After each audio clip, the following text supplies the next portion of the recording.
बिस्मिल्लाहिर्रहमानिर्रहीम। अस्सलाम वालेकुम माय यूट्यूब फैमिली, कैसे हैं आप सब? उम्मीद है खैरियत से होंगे और अपने घरों में खुशबाश होंगे। टाइटल से आपने अंदाज़ा लगा लिया होगा कि आज का व्लॉग है दावत का। 5 साल के बाद मेरी फुप्पो गांव से कराची आई हुई थी, तो मैंने सोचा इनकी दावत तो बनती है। टाइटल पे तो सिर्फ फुप्पो का जिक्र है, मगर माशाल्लाह के साथ में उनकी 2 बच्चियां भी आई हुई थी और मैंने अपनी भाभीयों की भी दावत कर ली थी और बड़ी बहन की भी, और मेरी अम्मी भी दावत पे आई हुई थी। बहुत मज़ा आता है जब हम सब मिल के बैठ के बातें करते हैं, बहुत इंजॉयमेंट होता है और ऐसे मौके कभी कभी आते हैं। कपड़े वगैरह मैंने प्रेस करके एक दिन पहले ही रख दिए थे। मैंने बच्चों के लिए न्यू कपड़े परचेज किए थे। आशा के लिए मैंने येलो कलर का और टाइट लिया था रेड कलर का, कॉम्बिनेशन बहुत प्यारा लग रहा था। ये स्टिच करवाए थे कपड़े। और उमर के लिए मैंने वाइट कलर का परचेज किया था सूट। माशाल्लाह से उमर बहुत प्यारा लगा था वाइट कलर में। और वर्दा के लिए मैंने ये सूट बाय किया था, बहुत रिजनेबल प्राइस थी सूट की और कलर कॉम्बिनेशन भी बहुत खूबसूरत है। तो वर्दा तो बहुत खुश हो जाती है अपने नए नए कपड़े नए नए टॉयज देख के। मैं तो हैरान रह जाती हूँ कि आजकल के बच्चे कितने शार्प हैं। एक दावत से एक दिन पहले ही मैंने इनके कपड़े प्रेस करके रख दिए थे। आशा उमर वर्दा को मैंने शावर देख के इनके कपड़े चेंज करवा लिए थे। माशाल्लाह से देखिए उमर कितना प्यारा लग रहा है वाइट ड्रेस में, बहुत ही डिसेंट सा लग रहा है। आशा और वर्दा भी बहुत प्यारे लग रहे थे। मैं इनकी वीडियो ज़्यादा बना नहीं पाई क्योंकि मेहमानों की एंट्री हो गई थी। 5 बजे तक सब पहुँच गए थे घर में। आते ही मैंने सबसे पहले इन्हें जूस सर्व किया था, मगर सबको चाय की बहुत तलब हो रही थी कि मेरी बड़ी भाभी कही थी कि मुझे आपके हाथ की चाय बहुत पसंद है, आप बस जल्दी से चाय बना ले। मैंने कहा अच्छा चलो आप जूस वगैरह पी लो, आराम कर लो थोड़ा सा, फिर मैं चाय बनाती हूँ। मैं बस थोड़ा सा इन लोगों ने जूस वगैरह पिया, जूस के बाद थोड़ा सा आराम किया, बातें बातें करते रहे। फिर मैंने चाय वगैरह बनाना स्टार्ट कर दी थी।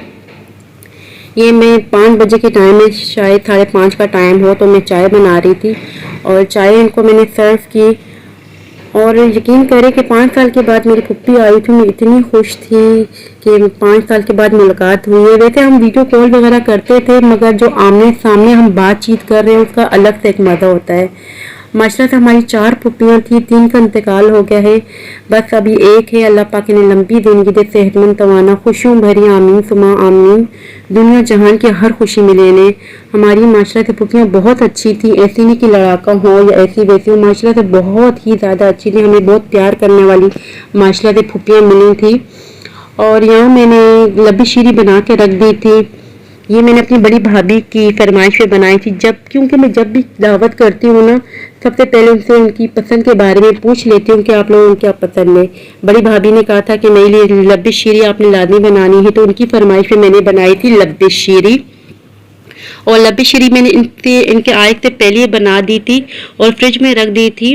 और इसकी रेसिपी मैं आप लोगों से बहुत जल्द शेयर करूँगी इंशाल्लाह से। और साथ ही मैंने बिरयानी बना ली थी, टिक्का बिरयानी, और ये इतनी मज़े की बनी थी, यकीन करें सब इतनी तारीफ़ कर रहे थे, बहुत ही मज़ेदार थी। मैंने ये टिक्का बिरयानी बनाई थी, इसकी रेसिपी मैं आपसे शेयर करूँगी। ये मेरी फुप्पी और बच्चों की पसंद की, बच्चों को तो चावल बहुत पसंद है। माशाल्लाह से बहुत ही अच्छा दिन गुजरा था, हंसी मजाक खूब होता रहा। माशाल्लाह से भाभियाँ हमारी बहुत अच्छी हैं और जो फुप्पू की बेटियाँ आई हुई थी माशाल्लाह से वो तो बहुत ही अच्छी बच्चियाँ हैं। लग ही नहीं रहा था कि हमारी पहली मुलाकात है, क्योंकि पहली बार वो कराची आई हुई थी। बहुत ही प्यारी बच्चियाँ हैं, अल्लाह पाक इनकी नसीब भी बहुत अच्छे करे।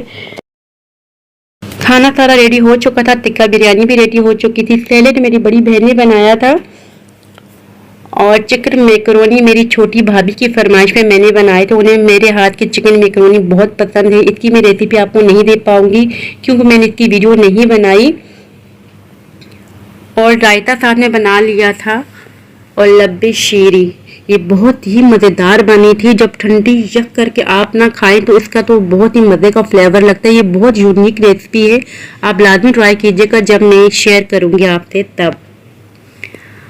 और बहुत मज़ा आया था माशाल्लाह से, काफ़ी दिन अच्छा गुजर गया था। खाना खाने के बाद अम्मी और भाभियाँ घर चली गई थी, हालांकि मैं उनको बहुत रोक रही थी कि रात मेरे पास रुके, मगर वो नहीं रुकी। फुप्पी और फुप्पी की बेटियों को मैंने रोक लिया था। बड़ी बहन भी यहीं रुक गई थी, मैंने उन्हें रोक लिया था। और मैं तो रात को सो गई थी जल्दी, तकरीबन 12 साढ़े 12 बजे में सो गई थी। ये लोग रात को जागते रहे, बातें बातें करते रहे, क्योंकि मैं सुबह से उठी हुई थी, काफ़ी काम वाम थे, बहुत थकावट हो गई थी, इसी वजह से जल्दी सो गई थी। और सुबह का ये ब्रेकफास्ट बाहर से पराठे वगैरह मंगवा लिए थे